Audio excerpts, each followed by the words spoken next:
Have you ever wondered how a tiny island nation, constantly shadowed by the threats from a giant neighbor, could not only survive but rise to dazzling heights of prosperity? This is a story of the Taiwan Miracle, told through the eyes of one visionary leader standing at the crossroads of history, shaping a destiny against all odds. It's the early 1960s.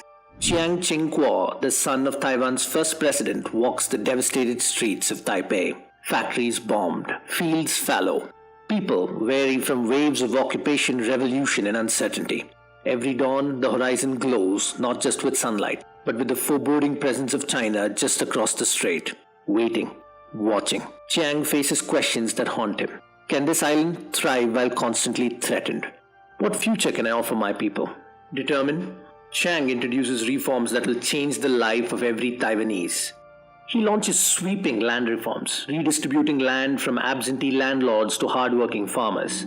Suddenly, thousands have a stake in the soil beneath their feet, a chance to own the soil they work. For the first time, harvests fed not just stomachs, but also the dreams of progress. Rural prosperity begins to bloom, feeding into nascent industries. Village children head to schools, not fields, nurturing a new generation of thinkers. This was the first step of turning a village of farmers into a nation of engineers. Chiang knows Taiwan cannot rise on agriculture alone.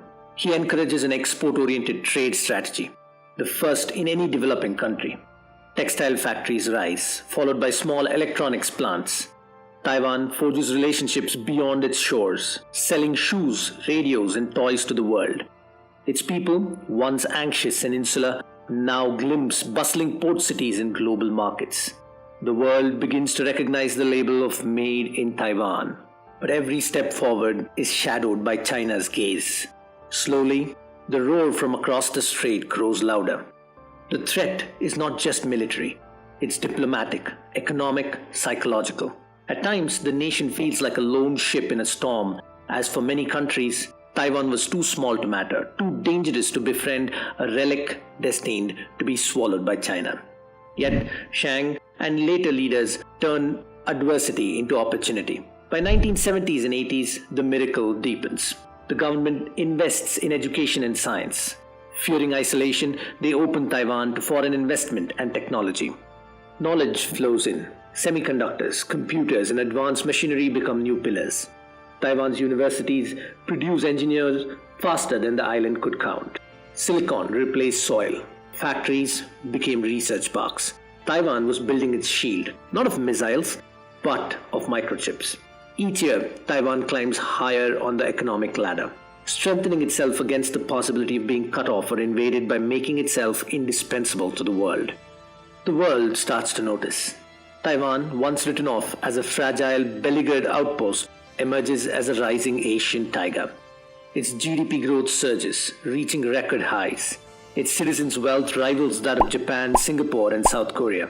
Small family businesses flourish while technology giants are born. Society stabilizes, democracy grows, and education becomes a cornerstone of national pride. The island that once imported everything now exports genius. Even as the threat from China intensifies, Taiwan's spirit remains unyielding, a testament to the resilience and ingenuity of its people and leaders. As he strolls through the bright city lights decades later, Chiang sees a different Taiwan. Confident, sophisticated, vibrant. The echoes of uncertainty have faded, but vigilance remains. The miracle wasn't just economic, it was a triumph of vision, unity, and perseverance. Taiwan's story is not just about progress, but about overcoming threat, about how leadership and courage can turn a nation's destiny. This is the miracle, that a people once poor and forgotten built an island of innovation, democracy, and resilience. This miracle is a beacon to anyone facing overwhelming odds. With resolve and imagination, even the smallest can thrive. Thank you for watching. If you were inspired by Taiwan's journey, subscribe for more stories told through the eyes that shaped them. Until next time, keep seeking the extraordinary in the ordinary.